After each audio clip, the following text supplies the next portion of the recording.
In this experiment, we're going to do prescribed practical 1.6, which is trying to find the percent by mass of calcium carbonate in an eggshell.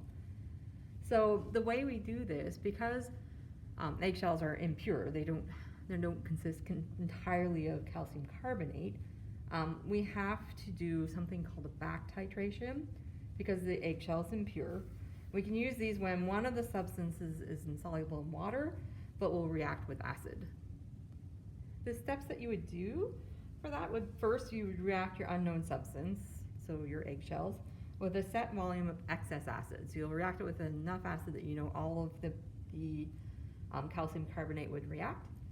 You'll then perform a titration with a known base to determine the amount of excess acid you actually had. And then you'll perform stoichiometry to determine the amount of the substance you had, so the amount of calcium carbonate you had in the eggshell. So our next step is to add the eggshell to a 250 milliliter conical flask or an Erlenmeyer flask. So we'll do that. So that's in there. And then you're to measure 20 milliliters of hydrochloric acid, 1 molar, to that and let it react. We have to allow enough time for the acid to completely react with the eggshell.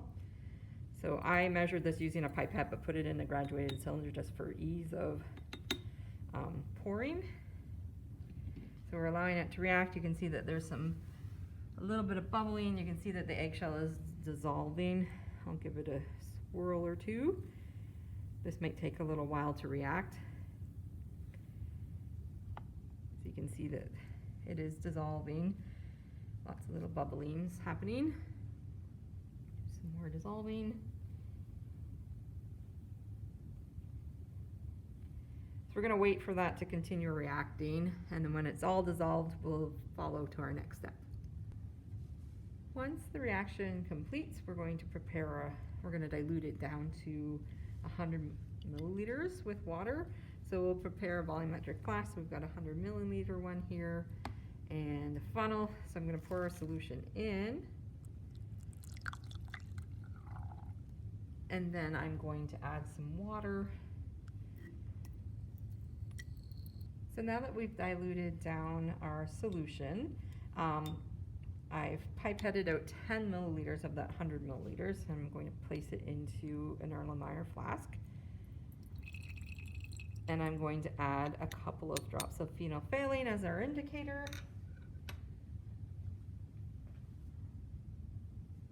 Which is right here. So there we go, 1, 2, oops, I got 3. So we have our indicator there,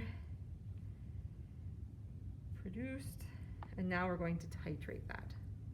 So we have our burette set up, and I'll take an initial reading. You can't see this, but our initial reading is 10.3 milliliters. And we'll now start adding some sodium hydroxide to our solution, little by little. You can see that it's turning pink right away.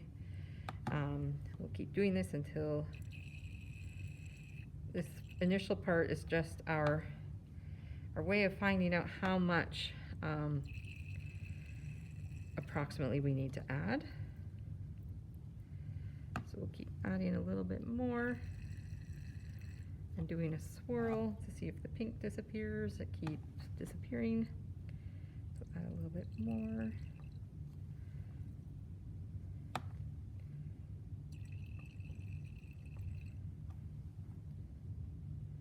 So it's taking a little bit longer for each time for the pink to go away now. So we're getting maybe closer to our endpoint. It's always hard to tell.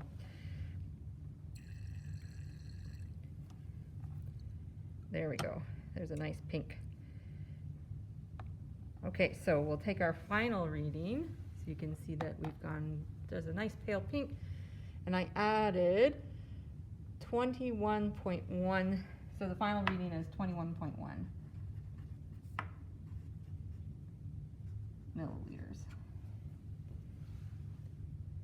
So that's how much sodium hydroxide it took to neutralize the excess acid that was remaining. So this is the data that I had. When I weighed the eggshell, we had 0.60 grams of eggshell. I then measured out 20 milliliters of 1.0 moles per liter hydrochloric acid, and then once that was finished reacting, I diluted it into 100 milliliters of solution, and then I took 10 milliliters of that solution and titrated it against 0.1 moles per liter sodium hydroxide. And our initial burette reading was 10.3 milliliters. Our final was 21.1 milliliters. So when you subtract that, we added 10.8 milliliters of the sodium hydroxide. Now, if we took our 3 trials, so that was, we never count the first run, that's always just kind of our practice. So I did it 3 more times, and I ended up in trial 1, I had 10.6 milliliters, trial 2, I had 10.8, and trial 3, I had 10.5 milliliters. And now we can take those results and find out how much calcium carbonate is in the actual mass of the eggshell.